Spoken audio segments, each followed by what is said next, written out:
Hello everyone, welcome to my channel. I am Pariksha Bhardwaj. तो आज के लेक्चर में हम क्लास 8 की एसएसटी के ज्योग्राफी का chapter number 6 that is human resources, इसके बारे में हम पढ़ेंगे। तो चलिए स्टार्ट करते हैं। क्या बोला गया है यहाँ पे कि पीपल्स जो है वो क्या है, नेशन का ग्रेटेस्ट रिसोर्स है। नेचर्स बाउंटी मतलब जो कुदरत के द्वारा दिए गए हमें रिसोर्स है ना, वो तभी जाके इम्पॉर्टेंट होंगे जब लोग उनको यूज़फुल बनाएंगे। आगे क्या बोला गया है, वो लोग ही हैं जिनकी डिमांड्स और उनकी एबिलिटीज़ जो है वो उनको रिसोर्स में कन्वर्ट करती है। इसीलिए ह्यूमन रिसोर्स जो है वो एक अल्टीमेट रिसोर्स है। कहने का क्या मतलब है यहाँ पे कि जो एक पर्सन हेल्दी होगा, एजुकेटेड होगा, मोटिवेटेड पीपल होगा, उन्हीं को हम जो है वो ह्यूमन रिसोर्स में कन्वर्ट करेंगे। अगर वो हेल्दी होगा तो वो काम करने के लायक होगा, पढ़ा लिखा होगा तो भी वो काम कर सकता है, अच्छी जॉब ले सकता है, ठीक है। उसके अंदर स्किल्स होंगे तो भी वो पैसा जो है, इनकम जो है वो अर्न कर सकता है। इन शॉर्ट ये सारे की सारी एबिलिटी जब एक पर्सन के अंदर, मतलब ये एबिलिटीज़ जो है ये एक पर्सन के अंदर होंगे, ये स्किल्स एक पर्सन के अंदर होंगे, तो वो ऑटोमेटिकली उस पर्सन को क्या बना देंगे, ह्यूमन रिसोर्स बना देंगे। आई होप आपको ह्यूमन रिसोर्स का मतलब पता चला होगा, जो कंट्री की डेवलपमेंट के लिए क्या कर सकें, काम आ सकें, ठीक है, हेल्प कर सकें। ह्यूमन रिसोर्स जो है like other resources are not equally distributed over the world. तो जो ह्यूमन रिसोर्सेज है ना, दूसरे रिसोर्सेज की तरह वो पूरे वर्ल्ड में इक्वली डिस्ट्रीब्यूटेड नहीं है। They differ in their educational levels. तो ह्यूमन रिसोर्सेज के अभी मैंने आपको बताया, ह्यूमन रिसोर्स है तो वो पढ़े लिखे भी होंगे, उनका एज का भी आ जाएगा बीच में, और उनका सेक्स का भी आ जाएगा कि मेल है फीमेल है, कितना कितने, मतलब एजुकेशन सबकी सेम नहीं होती है ना। इसीलिए यहाँ पे बोला गया है कि ह्यूमन रिसोर्सेज जो है वो दूसरे रिसोर्सेज की तरह इक्वली डिस्ट्रीब्यूटेड नहीं है। अगर हम यूएसए की बात करेंगे तो वहाँ पे मैक्सिमम लोग जो है वो एजुकेटेड है, लेकिन अगर हम इंडिया की बात करेंगे तो यहाँ पे आपको मिनिमम लोग एजुकेटेड देखने को मिलेंगे। वही चीज़ बोली गई है कि रिसोर्सेज जो हैं, ह्यूमन रिसोर्सेज जो हैं वो दूसरे रिसोर्सेज की तरह इक्वली डिस्ट्रीब्यूटेड नहीं है वर्ल्ड के अंदर। तो वो अलग अलग तरह से, यानी कि एजुकेशनल लेवल अगर आप देखेंगे, इनका एज स्ट्रक्चर देखेंगे, सेक्स देखेंगे, मतलब जेंडर है, जेंडर मतलब देखेंगे उसका मेल है फीमेल है, तो इन सब बेसिस के ऊपर ह्यूमन रिसोर्सेज जो है वो अनइवनली डिस्ट्रीब्यूटेड है वर्ल्ड के अंदर। उनका नंबर कितना है, मतलब कितने मेल्स हैं कितने फीमेल्स हैं, उनके करेक्टरिस्टिक्स जो हैं ये भी क्या होते रहेंगे, चेंज होते रहते हैं। यहाँ पे एक छोटी सी स्टोरी बताई हुई है आपको कि एक आदमी जो है वो बोल रहा है कि मेरे गांव में 1000 लोग हैं। एक जो लड़की है वो बोल रही है कि मेरे स्कूल में 500 बच्चे हैं। फिर उसके बाद एक औरत जो है वो बोल रही है, how many people do you think there are in the whole world. मतलब आपको क्या लगता है, आप क्या सोचते हैं कि एक वर्ल्ड के अंदर कितने सारे लोग जो है वो रहते हैं। उसके बाद एक लड़का बोल रहा है 30 चिल्ड्रन जो है वो मेरी क्लास में है। देन उसके बाद मतलब एक और फिर से वो औरत बोल रही है, how do you right that in numbers, मतलब उनको नंबर्स में कैसे लिखेंगे। तो वो लड़का बोल रहा है 6.6 बिलियन पीपल्स। मतलब एक ऐसी कन्वर्सेशन चल रही है कि कितने लोग जो हैं वो कहाँ रहते, मतलब इंडिया के अंदर कितने लोग रहते हैं। तो ये अलग अलग डिस्कशन जो है वो चल रही है। यहाँ पे डू यू नो वाले पोर्शन में देखिए बताया हुआ है कि हमारी जो गवर्नमेंट है ना इंडिया की, उसमें एक मिनिस्ट्री है, जिस मिनिस्ट्री का नाम क्या है, ह्यूमन रिसोर्स डेवलपमेंट, या आप बोल सकते हैं ministry of human resource development. इसको क्रिएट किया गया था 1985 में। क्रिएट करने के पीछे कारण क्या था, तो इस मिनिस्ट्री का मेन एम ये था कि ह्यूमंस के या पीपल्स के स्किल्स को इम्प्रूव किया जाए।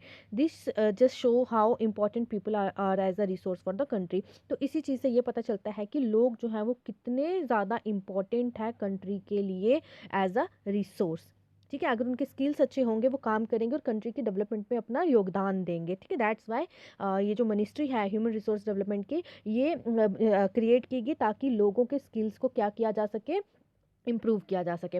अब आगे क्या बताया है, डिस्ट्रीब्यूशन ऑफ पॉपुलेशन। तो पॉपुलेशन को किस तरीके से डिस्ट्रीब्यूट किया गया है, आपको देखने को मिलेगा कि कुछ एरियाज़ में पॉपुलेशन बहुत ज़्यादा है, कुछ में कम है, ठीक है। तो इसके पीछे कारण क्या है, तो यहाँ पे क्या बोला गया है कि the way in which people are spread across the earth surface is known as the pattern of population distribution. के मतलब अर्थ सरफेस के ऊपर लोग जो हैं वो किस तरीके से स्प्रेड हैं, फैले हुए हैं, बटे हुए हैं, फैले हुए इन द सेंस के बटे हुए हैं, ठीक है, उसी को बोला गया है पैटर्न ऑफ पॉपुलेशन डिस्ट्रीब्यूशन। तो यहाँ क्या बोला गया है, 90% से भी ज़्यादा जो वर्ल्ड की पॉपुलेशन है वो लैंड, 30% लैंड सरफेस के ऊपर है, ठीक है। आपको पता है 100% अगर है तो उसमें से 70% जो है वो वाटर के मतलब कवर किया हुआ है वाटर ने, और 30% जो है वो आपके पास लैंड है।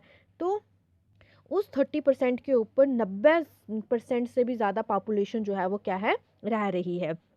आगे क्या बोला जा रहा है, the distribution of population is world, ठीक है, इज एक्सट्रीमली अनइवन। तो जो डिस्ट्रीब्यूशन हो रखी है ना पॉपुलेशन की वर्ल्ड के अंदर, वो अनइवन है। अनइवन यानी कि कहीं पे ज़्यादा है कहीं पे कम है, एक जैसी नहीं है, ठीक है। यहाँ पे एक एग्जांपल के थ्रू आपको समझाने की कोशिश की हुई है। यहाँ पे आपको एक चार्ट दिया हुआ है, वर्ल्ड की पॉपुलेशन बताई है कॉन्टिनेंट के हिसाब से।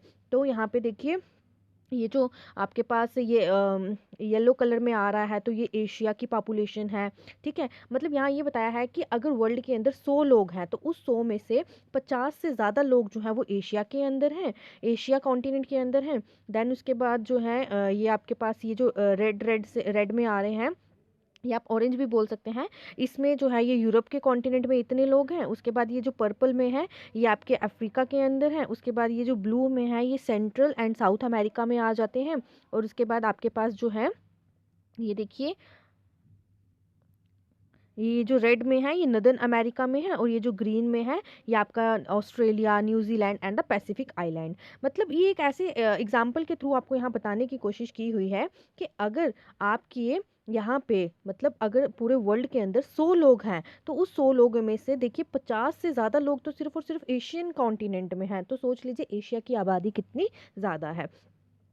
देन उसके बाद क्या बोला गया है, कुछ एरियाज जो है वो बहुत ज़्यादा क्राउडेड होते हैं। क्राउडेड का मतलब बहुत ज़्यादा भीड़ भाड़ वाले होते हैं, और कुछ जो है वहाँ पे पॉपुलेशन बहुत कम देखने को मिलती है। जो क्राउडेड एरियाज हैं वर्ल्ड के अंदर वो कौन कौन से हैं, south and south east Asia, that is your south में आपके जैसे नेपाल आ गया, इंडिया आ गया, पाकिस्तान आ गया। उसके बाद साउथ ईस्ट एशिया की अगर आप बात करेंगे तो म्यांमार हो गया, वियतनाम हो गया, सिंगापुर हो गया, थाईलैंड कंट्रीज़, ये मैं कंट्रीज़ के नाम बता रही हूँ कि इन इन एरियाज़ में कौन कौन सी कंट्रीज जो है वो रह रही है। देन उसके बाद बोला गया है, फिर आपके पास आ जाता है Europe and north eastern north America, यानी कि आपकी यूरोप की अगर आप बात करेंगे तो यहाँ पे इटली हो गया, फ्रांस हो गया, फिनलैंड हो गया, आइसलैंड हो गया, ठीक है। फिर अगर आप नॉर्थ ईस्टर्न नॉर्थ अमेरिका की बात करेंगे तो मैक्सिको, यूएसए, कनाडा, ठीक है। इन शॉर्ट कहने का ये मतलब है कि कुछ ऐसे हमारे वर्ल्ड के अंदर कुछ ऐसे एरियाज़ हैं जहाँ पे बहुत ज़्यादा पॉपुलेशन आपको देखने को मिलेगी, लेकिन कुछ ऐसे एरियाज़ भी हैं जहाँ पे आपको पॉपुलेशन कम देखने को मिलेगी। तो जहाँ पे पॉपुलेशन कम होगी उसके पीछे कारण क्या है, तो उसके पीछे कारण है जैसे कि पीपल जो है हाई एल्टीट्यूड वाले एरियाज़ में, जहाँ पे लैटीट्यूड जो है वो बहुत ज़्यादा ऊंचा होगा, वहाँ जाना पसंद नहीं करेंगे। डेजर्ट्स वाले एरिया में रहना ज़्यादा पसंद नहीं करेंगे क्योंकि वहाँ ज़्यादा गर्मी होती है। लैटीट्यूड वाले एरियाज़ में ज़्यादा सर्दी होती है। माउंटेनियंस रीजन में भी रहना पसंद नहीं करेंगे क्योंकि वहाँ का टेरेन जो है, प्लेटफॉर्म जो है वो अच्छा नहीं होता है। और इक्वेटोरियल फॉरेस्ट में भी रहना पसंद नहीं करते हैं, ठीक है। ये कुछ कारण बताए हैं कि क्यों लोग जो है वो मतलब कहाँ जहाँ पे कहीं पे ज़्यादा है और कहीं पे कम है। अब बहुत ज़्यादा लोग जो हैं वो north of the equator then south of the equator रहते हैं, ठीक है। आपको पता है आपका ये अर्थ है, अर्थ जो है वो डिवाइड है, ये आपका इक्वेटर जो है वो डिवाइड करता है आपको आपके वर्ल्ड को टू पार्ट्स में। तो जो ये जो नॉर्थ वाला पोर्शन आ जाता है ना, यहाँ पे पॉपुलेशन ज़्यादा है as compare to southern of the equator. फिर आगे क्या बोला जा रहा है, almost 3/4 of the world's people live in two continents Asia and Africa, ठीक है। जैसे अगर आपका ये मैं एक भाग बना लेती हूँ, ये आपका 1 2 3 4, तो ऑलमोस्ट यहाँ इन्होंने बोला है 3/4 जो है वर्ल्ड की पीपल जो है वो 2 कॉन्टिनेंट्स में रहते हैं, एशिया एंड अफ्रीका में। ये जो 3/4 वाले लोग हैं ना, ये दो ही कॉन्टिनेंट्स के अंदर आपको देखने को मिल रहे हैं, एक हो गया आपका एशिया, एक हो गया आपका अफ्रीका। तो एशिया की अगर आप बात करेंगे तो यहाँ पे आपका जैसे टोटल 48 कंट्रीज़ हैं, जैसे चाइना हो गया, इंडिया हो गया, इंडोनेशिया हो गया, पाक हो गया, बांग्लादेश हो गया। और अफ्रीका के अंदर टोटल 54 कंट्रीज़ हैं। तो यहाँ पे भी पॉपुलेशन जो है वो यहाँ की बहुत ज़्यादा है। 60% जो वर्ल्ड की पॉपुलेशन है वो सिर्फ और सिर्फ 10 कंट्रीज़ के अंदर रह रही है। तो क्या बोला गया है यहाँ पे कि 60% जो पॉपुलेशन है ना वर्ल्ड की, वो सिर्फ और सिर्फ 10 कंट्रीज़ के अंदर रह रही है।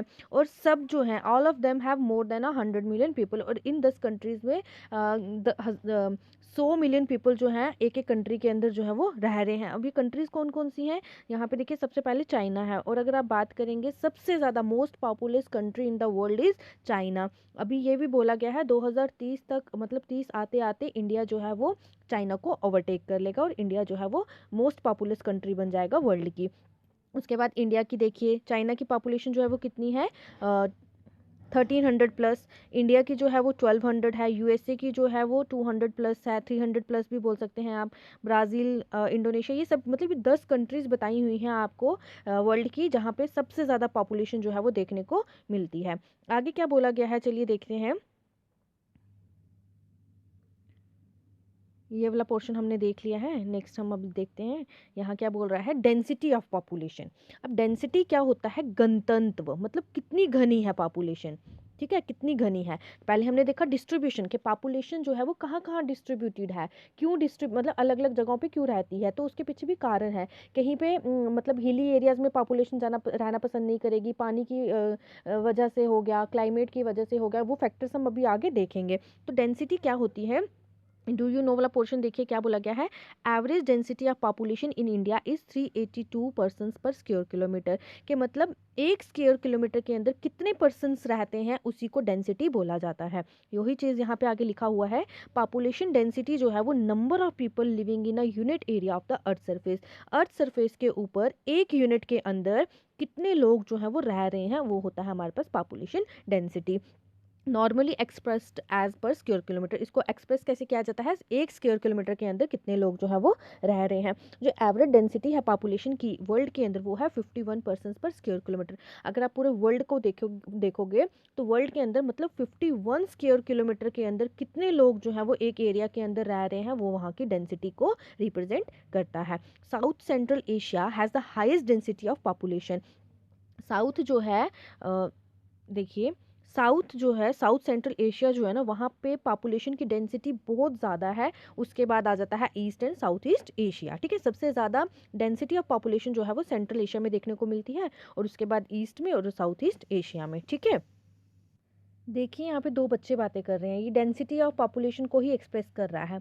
लड़का बोल रहा है कि जब हमारी क्लास के 30 स्टूडेंट्स जो हैं वो क्लास में आके बैठते हैं तो क्लास जो है वो बहुत ज़्यादा क्राउडेड लगती है, वहाँ पे बहुत ज़्यादा भीड़ लगती है। लेकिन जब वही 30 स्टूडेंट असेंबली हॉल में जाके बैठते हैं तो असेंबली हॉल जो है वो ओपन और एम्प्टी लगता है। इसके पीछे कारण क्या है, तो लड़की उसको बोल रही है बिकॉज जो साइज और एरिया है ना हॉल का वो ज़्यादा बड़ा है as compare to our classroom, that's why जब सभी स्टूडेंट जो हैं स्कूल के अगर वो उस हॉल में आके असेंबली हॉल में आके बैठेंगे तो हॉल भी क्राउडेड लगना शुरू हो जाएगा। कहने का ये मतलब है कि जो सेंट्रल एशिया वाला एरिया है ना उसका जो एरिया है वो बहुत ज़्यादा है, इसलिए जब वहाँ पे पॉपुलेशन जो रहती है, तो जब वो पॉपुलेशन वहाँ पे रहती है तो वो वाला एरिया जो है वो भी मोस्ट पॉपुलस या क्राउडेड एरिया लगता है। लेकिन जहाँ पे एरिया कम होगा और पॉपुलेशन, देखिए कहने का क्या मतलब है, अगर हम इंडिया की बात करें तो इंडिया का एरिया कम होगा, इंडिया का अगर एरिया कम है तो पॉपुलेशन ज़्यादा है तो वो क्या लगेगा, पॉपुलस मतलब डेंसिटी वहाँ ज़्यादा लगेगी, ठीक है, एक एग्जाम्पल के थ्रू समझा रही हूँ। लेकिन अगर एरिया बहुत ज़्यादा है तो लोग वहाँ पे भी बहुत ज़्यादा होंगे, तब वो जगह जो है वहाँ पे डेंसिटी जो है वो कम लगेगी, ठीक है। कम जगह होगी, ज़्यादा लोग होंगे तो डेंसिटी ज़्यादा लगेगी, ठीक है। अगर ज़्यादा एरिया होगा तो लोग ज़्यादा भी होंगे तो डेंसिटी कम ही लगेगी। आई होप आपको ये चीज़ क्लियर हुई होगी मैंने क्या बोला। जैसे अगर हम बात करते हैं, ये हमने पेड़ लगाए एक जगह पे, ठीक है, ये पेड़ समझ लीजिए लगाए, यहाँ का एरिया इतना ज़्यादा था, अब यहाँ पे जितने मर्जी पेड़ लगा लीजिए कम ही लगेंगे। लेकिन ये एरिया इतना सा है, यहाँ पे आप पेड़ लगाएंगे, ये पेड़ लगा रहे हैं तो कम एरिया है तो पेड़ ज़्यादा ही लगेंगे। वही चीज़ है कि कम एरिया होगा तो पॉपुलेशन ज़्यादा लगेगी, ज़्यादा एरिया होगा तो पॉपुलेशन मतलब ज़्यादा नहीं लगेगी, कम ही लगेगी। आई होप आपको ये चीज़ क्लियर हुई हो। अब क्या बोला गया है कि पॉपुलेशन की डिस्ट्रीब्यूशन के पीछे क्या क्या फैक्टर्स जो है वो अफेक्ट करते हैं, मतलब अलग अलग पॉपुलेशन अलग अलग जगह पे देखने को क्यों मिलती है, जैसे कई जगहों पे ज़्यादा है कई जगहों पे कम है, उसके पीछे कारण क्या है। तो पहला आ जाएगा ज्योग्राफिकल फैक्टर्स, ठीक है। ज्योग्राफिकल फैक्टर्स में कौन कौन से फैक्टर्स जो हैं वो अफेक्ट करते हैं पॉपुलेशन की डिस्ट्रीब्यूशन में।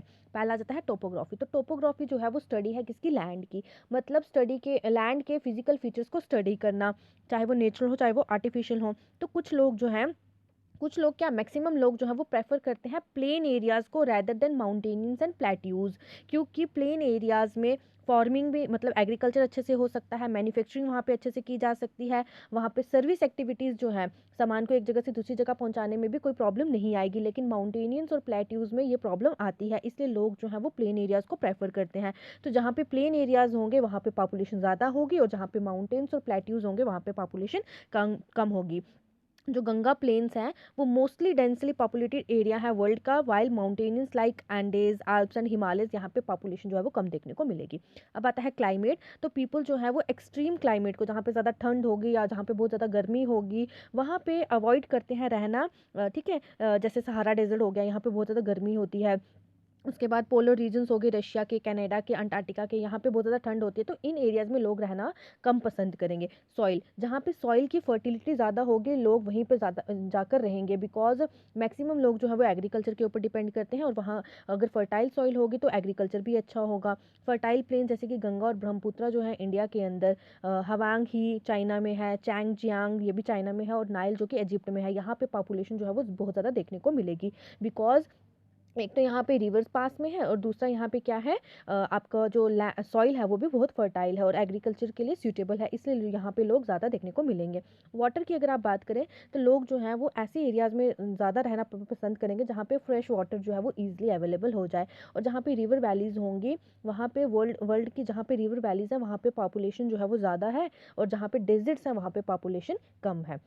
और मिनरल्स का भी सेम यही है, जहाँ पे मिनरल डिपॉजिट ज़्यादा देखने को मिलेंगे वहाँ पे पॉपुलेशन ज़्यादा होंगी।